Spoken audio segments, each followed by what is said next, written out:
Imagine marrying the woman of your dreams, only to wake up one night and realize she isn't even human. His mother warned him. She even fell to her knees, begging. The mirrors revealed her truth. But he didn't listen. Now, he's trapped in a marriage that even death cannot break. This is the story of Taye, who loved a woman named Adura, a woman who was never meant to exist.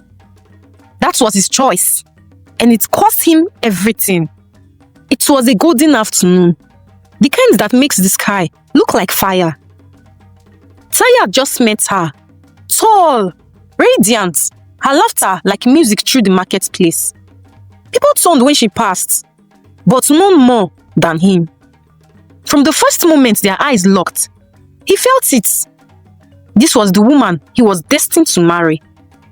Every detail about her seemed impossible. Her beauty wasn't ordinary. It was sharp, flawless, as if sculpted by unseen hands. She didn't walk.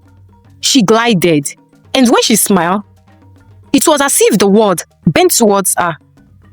But his mother, Iyabo, saw what he could not.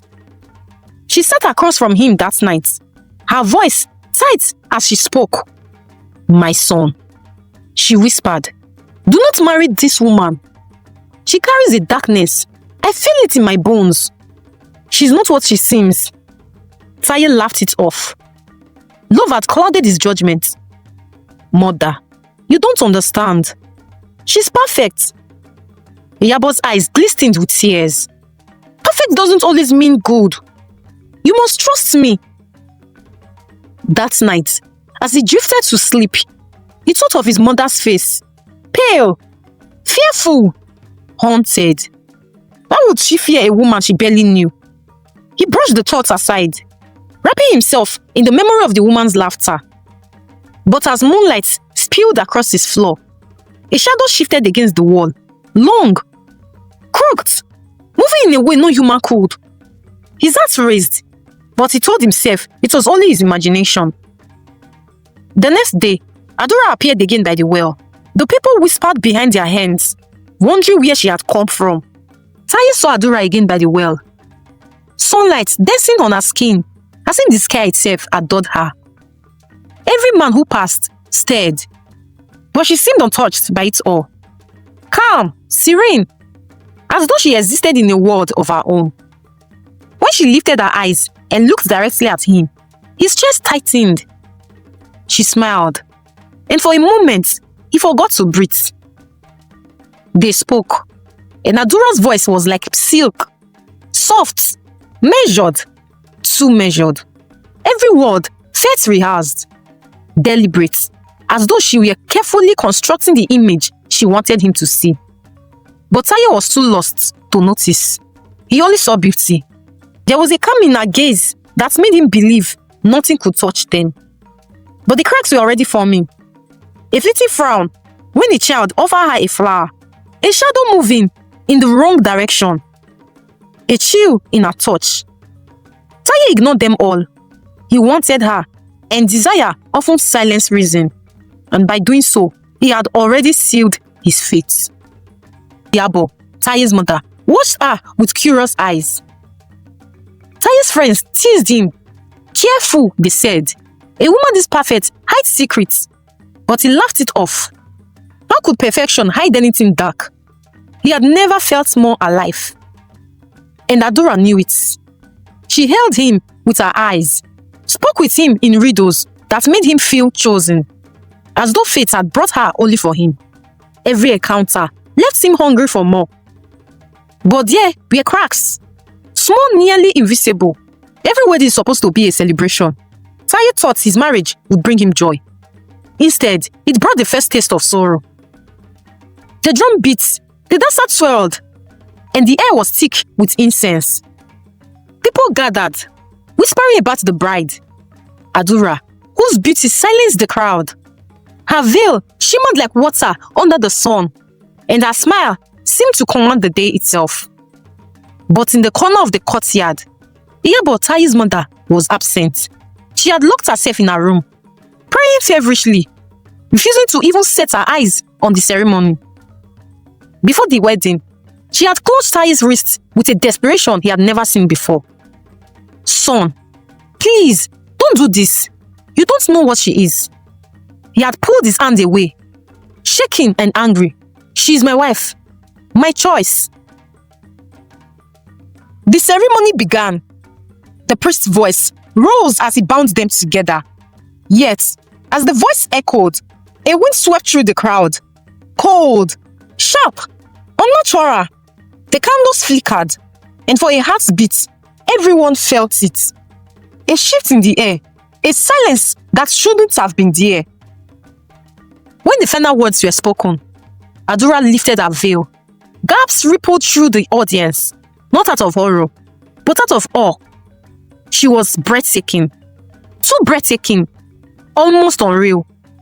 And when she kissed Taye, her lips felt warm for the first time. Warm enough to convince him that Iyabo was wrong. Still, unease lingered. In the shadows beyond the courtyard, a stray dog growled, refusing to step closer. A child began to cry without reason. The priest himself stammered, stumbling over words as though his tongue had betrayed him. The people of Ayinla had quieted. The drum faded into memory. That night, as Taye and Adura entered their new home, he told himself his life was finally complete. He was married. He was happy. But happiness has a price. And he was about to learn what it costs. Taye reached for Adura's hand, expecting warmth, but it was colder than before. She smiled, soft and unreadable, and slipped away into the bedroom. The night should have been filled with closeness. Instead, Taye felt distance as he watched Adura sit before the window, brushing her hair with slow, deliberate strokes. He noticed she never blinked. The brush moved again and again, through strands of black silk. Her eyes were fixed on something outside, something he couldn't see. When Taye called Adura's name, she turned. Her face still beautiful, but for a fleeting second, too fleeting, he thought he saw it shift. Her jaw too sharp, her smile too wide. Then it was gone, replaced by perfection once more. They lay together, but Taye could not sleep. The room felt wrong. The air heavy. And then he noticed it. The shadow on the wall. It stretched across the floor, long and crooked. But the candlelight betrayed it. It wasn't moving with Adura. It bent in the opposite direction. His chest tightened. He looked at Adura's sleeping form. Peaceful, flawless. But the shadow was awake. Taye's eyes shut tight. Maybe it was a trick of the light. Maybe fatigue was lying on him. He told himself this over and over until exhaustion pulled him under. But as he drifted into sleep, he heard it whisper his name. Not from Adura's lips, but from the wall. The nights grew longer. Sleep abandoned Taye. Each time he closed his eyes, he felt washed. Not by Adura, but by something else.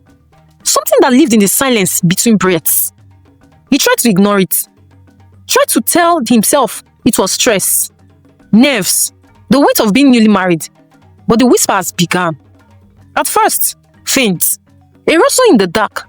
A murmur like the wind through leaves. But then, clearer. Closer. Come. Taye bolted upright, heart pounding. His wife, Adura, lay beside him, still as stone. Her breathing slow, steady, too steady. He shook her gently, desperate for comfort, but she didn't stir, not even a flinch. She slept like the dead. The following day, Taye asked Adura if she heard anything at night. She turned to him with that flawless smile and said, "No, husband. You must have been dreaming." Her voice was warm, but her eyes, they didn't match her words. That evening, he found Adura humming softly as she cooked. The melody was strange, haunting, almost like the whispers from the night. When Taye asked her about it, she paused too long before answering. "Just a song from my childhood," she said. But the way she said it felt rehearsed, careful, as though the truth was something else. That night, Taye stayed awake, determined to catch the voice. Hours passed. His wife turned in her sleep, but her lips never moved. And then, at the darkest hour, it came again. "Leave her before it's too late." Taye froze. His name trembled in the dark, spoken by something unseen. But this time, the whisper wasn't soft. It was urgent, angry, and it didn't come from outside. It came from inside the room. The morning sun poured into their home, flooding every corner with light. Taye was shaving when he noticed Adura slip past the bathroom door. Not once did her eyes drift to the mirror. Not once. She moved with care, always keeping her head turned, her gaze fixed on anything but the glass. At first, Taye thought nothing of it, but soon he realized Adura never once looked into a mirror. Not while combing her hair, not while dressing, not while smiling at him with that perfect face. She simply avoided them. What kind of wife avoids every mirror in the house? One day, Taye decided to test her. He placed a hand mirror on the dining table, hidden under a cloth. When Adura came to serve the meal, he pulled the cloth away casually, pretending it was nothing. The effect was instant. Adura's hands trembled. The plate slipped, crashing to the floor. For the first time since their wedding, her perfect smile cracked. Her voice quivered as she muttered, "Why would you put that there?" Taye's chest tightened. "It's just a mirror," he said. But the way Adura recoiled, as though the glass itself was fire, told him it wasn't just a mirror, it was something far worse. That night, while Adura slept, Taye placed the same mirror near her pillow. The room was silent. But when he woke hours later, the mirror was gone. Not broken, not hidden, gone, as if it had never existed. The next morning, Adura looked at Taye with those flawless eyes and whispered, "Do not test me again, husband." Her voice was calm, too calm.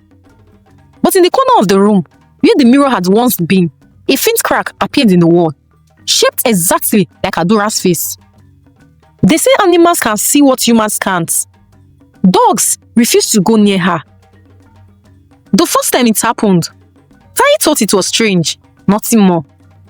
A neighbor's dog, usually friendly, bared its teeth and snarled the moment Adura walked past.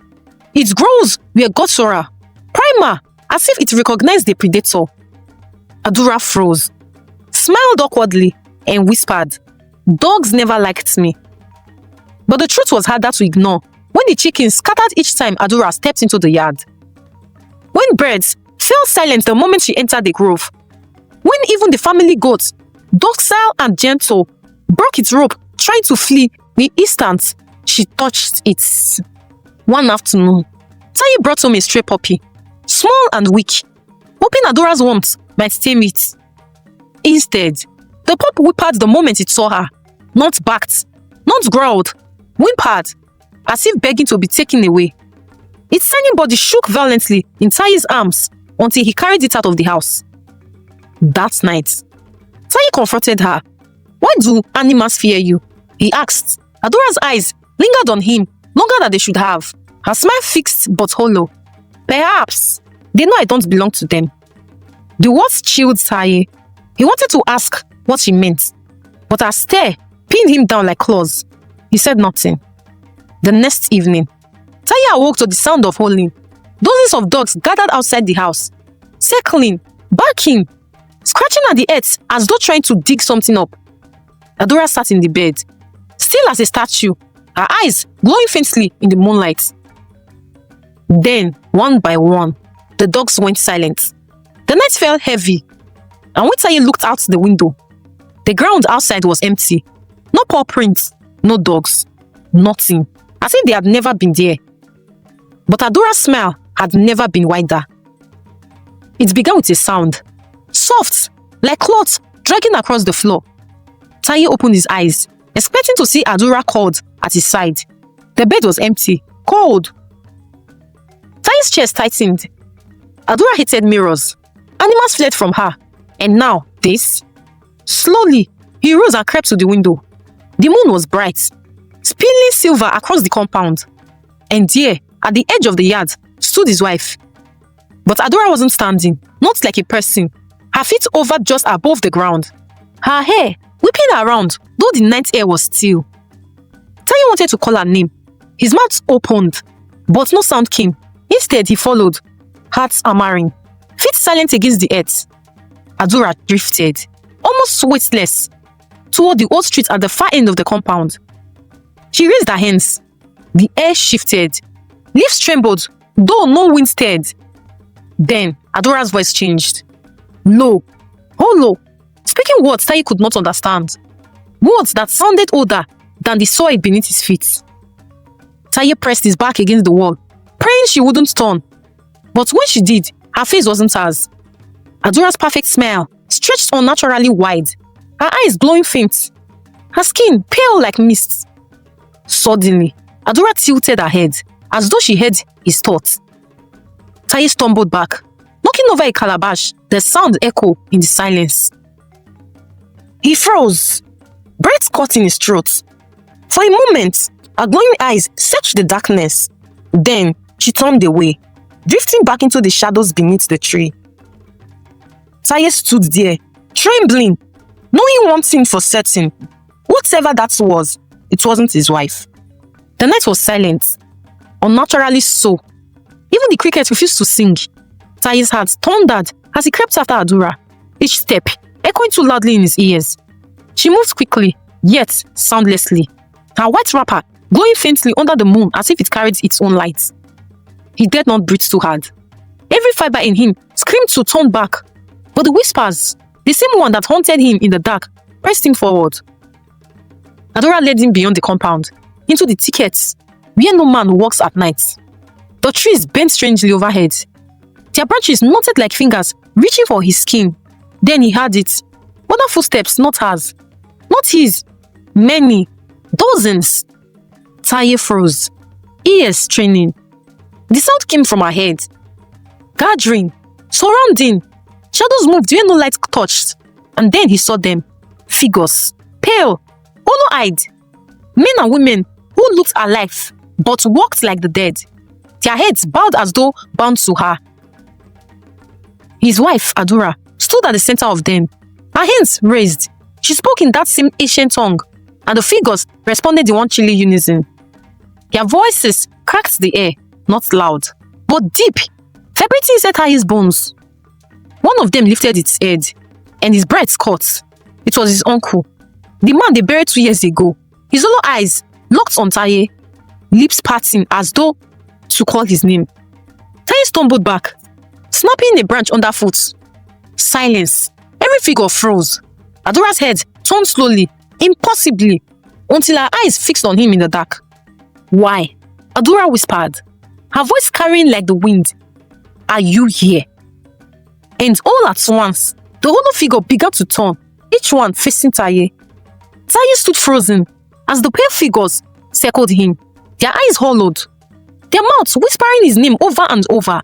His wife, Adura, stepped forward, her feet gliding across the earth as though the ground itself bent beneath her. The moon caught her face, perfect, flawless, until the shadows shifted. Her skin rippled, her smile trembled, stretching too wide, too sharp. The beauty he adored melted like wax, revealing something that should not exist. Her eyes darkened, not black, but bottomless. Her voice deepened, layered as if 100 voices spoke through her at once. Taye, Adura groaned, her one soft voice breaking the night. Did you not wonder why I chose you? Did you not wonder what price love demands? Taye staggered back, choking on air. What? What are you? Her laughter split the silence, high and shrill, shattering the air like glass. Her skin shifted again, peeling back in places, revealing veins of light beneath. The dead figures bowed as Adura raised her hands. Her shadow stretched long, reaching towards Taye, curling around his feet like chains. He tried to run, but the earth itself seemed to hold him down. She leaned in, her cold breath brushing his ear. You married more than a woman, Adura whispered. You married a curse, and as her smile tore wider, the circle of the dead closed in. The air was heavy, thick as chains around Taye's chest. The dead figures swayed like reeds, their hollow mouths humming a chant that chilled his bones. His wife, no. The thing wearing Adura's face stood tall, her true form flickering like a candle flame. She raised her hand, and the chant ceased. Her voice cut through the night like a blade. You cannot leave me. Taye, you are mine, body, blood, and breath. Taye shook his head, desperation in his voice. I never chose this. Adura's smile widened. Cruel and ancient. But you did. The night you ignored your mother, Iyabo's warning. The night you placed the ring on my finger, you sealed the vow. To marry me is to belong to me forever. Taye's heart turned hard. He thought of his mother, Iyabo's words. The fear in her eyes when she begged him not to marry Adura. Now he understood. She had known, perhaps the whole town, the people of Ayinla had known, and he had walked into the trap willingly. The figures pressed closer, whispering their voices like the rustling of dry leaves. Taye turned, searching for escape, but every path was blocked. Adura's shadow wrapped tighter around his feet. Run if you wish, she said softly, almost tender, but wherever you go, I will be there. My face will be in every dream. My voice will be in every silence. Even death will not free you. Taye dropped to his knees, trembling. Then what do you want from me? Adura bent low, her half-rotten lips brushing against his skin. Only this, she whispered, to love me. Until you no longer recognize yourself. And in the distance, the earth groaned like something beneath it was waking. The ground trembled beneath Taye's knees. The dead figures swaying like shadows caught in a storm. Taye tried to run. His legs refused. His voice cracked as he whispered a prayer. His mother Iyabo had taught him, but each word died in the air, swallowed by Adura's presence. Did you think you could escape? She asked softly, almost lovingly. Did you think marriage to me was just a vow? The ground split open. The figures stepped back, forming a circle of silence. From the crack rose a faint pulsing glow, the same glow that ran beneath Adura's skin. Taye saw images flash before his eyes. Their wedding day. Her face smiled at him. The nights they laughed together. The whispers that warned him. The animals fleeing. The mirror cracking. This was not love. It was a harvest. Adura's hands, no longer soft, reached for his face. You are mine forever. Taye screamed as her lips brushed his forehead. The glow shot through his veins like fire. The dead figures dropped to their knees, chanting. His vision blurred. His hands were no longer his own. And then, just before the darkness took him, his mother's voice let him go. He turned, trembling. Iyabo stood at the edge of the circle, lantern in one hand. Her body shook, but her eyes burned with something stronger than fear. The dead recoiled as the lights touched them, hissing, retreating like smoke. The creature hissed, Adura's perfect face flickering. Old woman, you dare. Iyabo's voice broke with age, but her words struck like thunder. You are not his wife. You are a curse-fearing flesh, and they will not let you have my son. The dead pressed closer, but Iyabo lifted her lantern. A burst of light cut through the clearing, forcing them back. For a moment, Taye breathed. For a moment, he believed. But Adura only smiled wider. Her form stretched. Taller, her eyes glowing white. Shadows surged like waves, striking against Iyabo's lights. Each blow rattling the trees. Iyabo staggered, her knees buckling. Still, she prayed louder. Her voice rising above the chants of the dead. Taye cried out, trapped between light and shadow. The curse shrieked, its voice 1,000 voices at once. You cannot break what was sealed with love. The ground shook violently. Fire erupted from the crack. The lantern shattered in Iyabo's hands. Yet, even in the flames, Iyabo's voice rang clear. Then, let God himself judge you. The words seemed to pause. Light against darkness, prayer against curse. And in that pause, something beneath the earth began to rise. Dawn broke grey and heavy. Smoke curled above the ruined clearing. The dead were gone. The chant silenced. The circle shattered. Taye lay on the ground, his chest heavy. His mother's trembling hands cradling his face. You are alive, Iyabo whispered, tears streaking her cheeks. But even as relief washed over him, something felt wrong. His body ached, yes, but deeper than that. Inside his veins, something paused. Something that didn't belong. Taye staggered to his feet. The clearing was quiet. Too quiet. The wife, the curse, was gone. Not even ash remained. But the silence was heavy, pressing as if the trees themselves waited. Mother, he rasped. It's over. She didn't answer. Iyabo was staring at him. Not at his wounds. Not at his tears. But at his smile. He touched his lips. They were trembling, coughed upward, smiling even though he wasn't. Panic clogged Taye's chest. He ran to a puddle, left by the night storm, and stared. His reflection smiled back at him. Adura's smile. Cold. Perfect. No. No, he whispered. His hands shook violently. This isn't me. His mother grabbed him, holding tight, praying louder than ever, but her voice fluttered when she saw it too. His reflection's lips moved, though his own mouth was still, and the voice that spilled over wasn't his, it was hers. You married me, the reflection whispered. You belong to me even now. Taye's knees buckled. He screamed, split the dawn. As Yabo held him, rocking him like a child, she saw it clearly, his face twitching, his lips stretching into a smile that was no longer his. The curse hadn't been broken, it had only changed hosts.